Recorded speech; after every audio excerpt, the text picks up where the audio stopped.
누가복음 17장 20절 21절에 보면 바리새인들이 예수님에게 질문하는 거예요. 하나님의 나라가 어느 때 임하나이까 묻거늘 예수께서 대답하여 이르시되 하나님 나라는 볼 수 있게 임하는 것이 아니요 또 여기 있다 저기 있다도 못하니니 하나님 나라는 너희 안에 있느니라.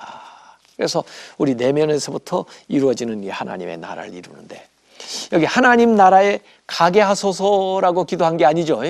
하나님 나라가 오게 하소서 그랬어요. 하나님 나라가 온다. 저쪽에서 이쪽으로 이렇게 오는 거죠. 하늘에서 땅으로 이렇게 오는 거예요. 여기서 그쪽으로 가는 게 아니에요. 그냥 내세에만 있는 나라가 아니에요. 초월에만 있는 그 나라가 아니에요.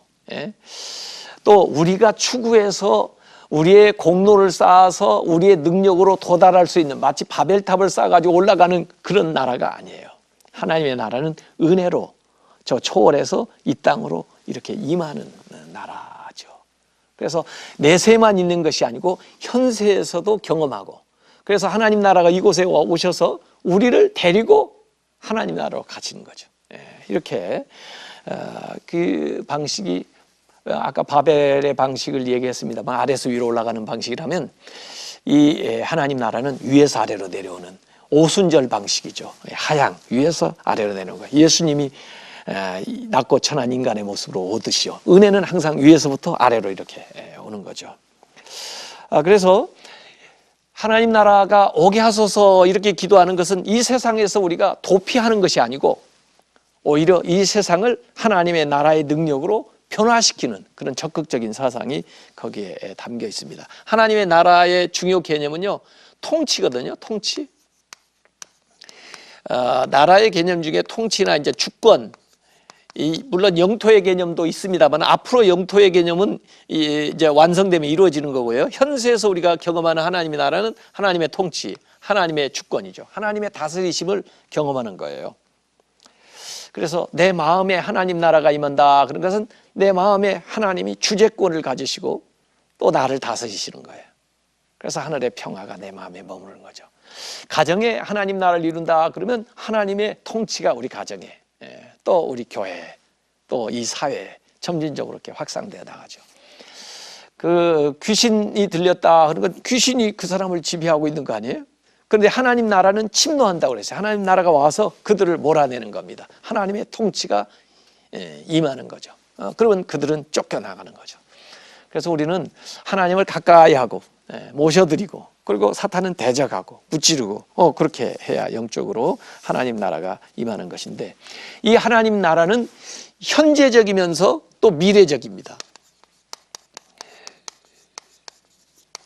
그래서 그 신학적인 용어로 말하면 이미와 아직 아님, 이 사이에 있다고 그래요.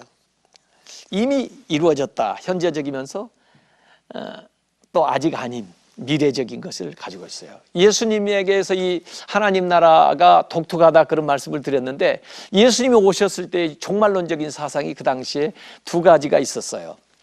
하나는 이 미래적인 종말 사상이 있죠.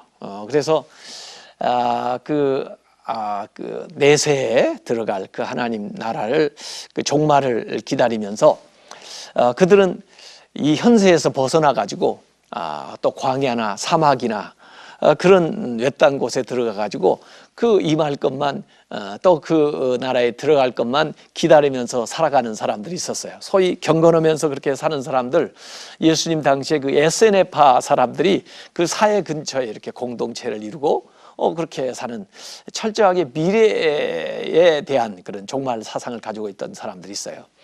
세례 요한이 그 사람들에게 영향을 받았다 하는 그런 신학자들도 있는데요. 그런 부류의 사람들, 에스네파 사람들이 있었고요. 또 반대로 현세적인 종말 사상을 가지고 있었던 사람들이 있었어요. 그 사람들은 주로 열심당들인데, 옛날에 그 애굽에서 이스라엘이 노예 생활할 때 하나님이 해방시켜 준 것처럼 하나님이 보내는 메시아가 오시게 되면 로마 통치에서 이스라엘을 해방시킨다는 그런 어떤 정치적인 메시아 사상을 가지고 있는, 이 종말론적인 사상을 가지고 있는 현세 중심의 그 집단들이 있었어요. 그 열심당 그 출신 중에 몇몇 사람 예수님의 제자가 된 사람도 있고 그러는데, 그래서 철저하게 미래지향적인 거 또는 현세적인 거, 현실 세상 속에서 메시아의 왕국을 이뤄보겠다, 로마를 몰아내고 이 현실에서 건설하겠다 하는 그 두 가지의 양극단이 있었는데, 예수님은 미래적인 것만도 아니고 현재적인 것만도 아니고 양자를 통합하는, 이미 이루어지면서도 아직 아닌 예수님의 하나님의 나라 사상은 그래서 독특한 개념을 가지고 있다고 하는 얘기죠. 그래서 그냥 현세적인 이스라엘의 회복만도 아니고 또 앞으로 묵시적으로 다가올 그런 종말론적인 그런 사상도 아니고, 오늘 현실 속에서 하나님의 나라를 앞당겨서 실천하고 경험하다가 결국 우리가 그 완전한 하나님의 나라에 들어가야 되는 이런 이제 말씀을 예수님께서 하신 거예요. 그래서 이 세상에 살 때부터 우리는 그 하나님 나라의 세계관과 가치관을 가지고 살아가라 하는 그런 얘기입니다. 이 하나님의 나라가 임하게 해달라, 이런 것은 그 사실 우리에 대한 간구 뒷부분에 나와도요, 시험에서 그 죄의 유혹에서부터 우리를 구해달라고 하는 기도가 나오는데요, 이 하나님의 통치가 임하게 되면은 사실 사탄의 시험과 그들의 유혹이 떠나가게 되는 거죠. 그래서 하나님의 나라가 임하게 해달라 하는 것은 시험에서 우리를 구해 주십시오라고 하는 그 기도의 더 적극적인 표현이다라고 볼 수가 있습니다. 요한복음 10장 10절에 그런 말씀 나와요. 도둑이 오는 것은 도적질하고 죽이고 멸망시키려는 것뿐이요, 내가 온 것은 양으로 생명을 얻게 하고 더 풍성히 얻게 하려는 것이다. 그래서 사탄은 우리가 대적을 해야 되고요, 하나님의 나라는 주님은 이렇게 받아들여야 되는 거죠. 그러니까 마지막으로 뜻에 대한 이야기가 여기 나옵니다. 세 번째, 뜻이 하늘에서 이루어진 것 같이 땅에서도 이루어지다. 하나님 나라가 목표 지점이라면 그 하나님 나라로 가는 길이 하나님의 뜻이라고 볼 수 있어요. 그런데 이미 하늘에서 뜻이 이루어졌다고 그랬잖아요. 하늘에서 뜻이 이루어진 것처럼 이제는 뭐만 남았냐면 이 땅에서도 그 뜻이 이루어지는 것이 남아있는 건데, 거기에 우리가 결단을 해야 돼요. 우리가 받아들여야 돼요. 그러지 못하기 때문에 이 뜻이 점점 지연되는 그런 경향이 있죠. 그래서 이 기도는 하늘과 이 땅을 연결시켜주는 그런 통로다.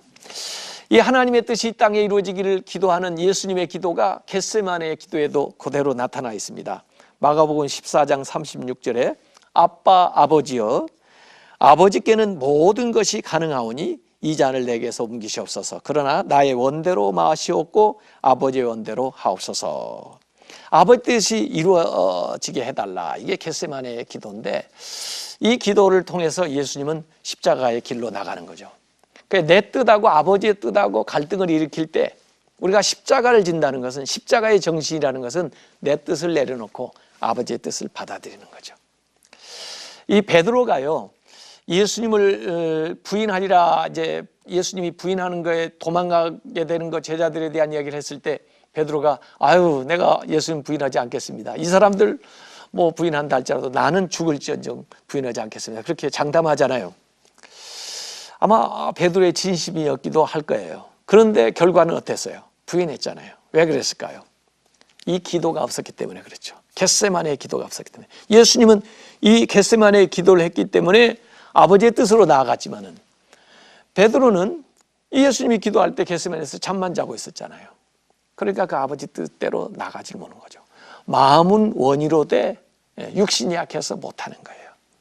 그렇기 때문에 하나님의 뜻을 우리가 아는 것도 중요하고, 그 하나님의 뜻을 실천하기 위해서는 기도를 해야 의지적으로 결단하고 나아갈 수가 있다 하는 그런 얘기입니다. 하나님의 뜻을 알기를 원해요. 왜냐하면요, 이 로마서 12장 2절에 보면 하나님의 뜻이 어떤 뜻인가를 얘기를 하고 있어요. 너희는 이 세대를 본받지 말고 오직 마음을 새롭게 함으로 변화를 받아 하나님의 선하시고 기뻐하시고 온전하신 뜻이 무엇인지 분별하도록 해라 하는데, 하나님의 뜻은요, 우리가 잘못되는 게 아니에요. 아주 우리에게 좋은 거예요. 선하고 기쁘고 온전한 거예요. 우리의 생각이 짧아서 몰랐었던 것을 하나님은 미리 가르쳐 주는 거죠. 기도를 통해서. 그래서 예레미야서 29장 11절에도 보면 여호와의 말씀인지라 너희를 향한 나의 생각을 내가 아나니 평안이요 재앙이 아니니라 너희에게 미래와 희망을 주는 것이니라 그랬어요. 이 하나님의 뜻이 우리에게 최고 최상이에요. 빌립보서 2장 13절에 보면 너희 안에 행하시는 이는 하나님이시니 자기의 기쁘신 뜻을 위하여 너희에게 소원을 두고 행하게 하시느니라. 그래서 우리가 이 기도를 할 때 하나님의 뜻을 이 땅에 성취하게 나가게 되는 건데, 저도 신학교 가는 하나님의 뜻을 제가 고등학교 때 기도할 때 하나님이 자꾸 말씀하시더라고요. 기도할 때마다. 그런데 저희 가정은 예수 안 믿는 가정이었고 저 혼자 중3부터 예수 믿었는데 사실 저는 의대 가고 싶었거든요. 그래서 하나님의 뜻이 그 복음 전도자가 되는 것이니까 어려운 환경 속에서도 제가 순종하고 나아갔던 것이 지금 큰 복이 됐어요.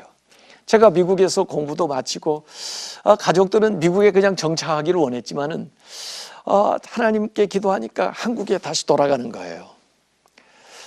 여러 가지 환경이 어려웠지만 하나님 뜻대로 결단하고 돌아왔더니 아무 준비도 없었는데 결국은 신학대학에서 제가 교수 생활을 하게 됐어요. 또 교수 생활을 하다가 중앙교회에서 저를 불렀어요. 저는 사실 교수하는 게 편하고 그게 그냥 즐거운 일이었는데 또 놓고 기도하다 보니까 정말 하나님이 원하시는 뜻이 교회에 다시 나아가서 목회하는 거더라고요. 그래서 그 뜻대로 나와서 지금 이제 중앙교회에서 11년 동안 목회를 하면서 정말 내가 알지 못했던 것이지만은 하나님의 뜻대로 결단하며 나아갈 때는 생각지도 못했던 많은 은혜와 또 하나님의 역사들이 있다 하는 것을 이렇게 체험해서 알게 되었습니다.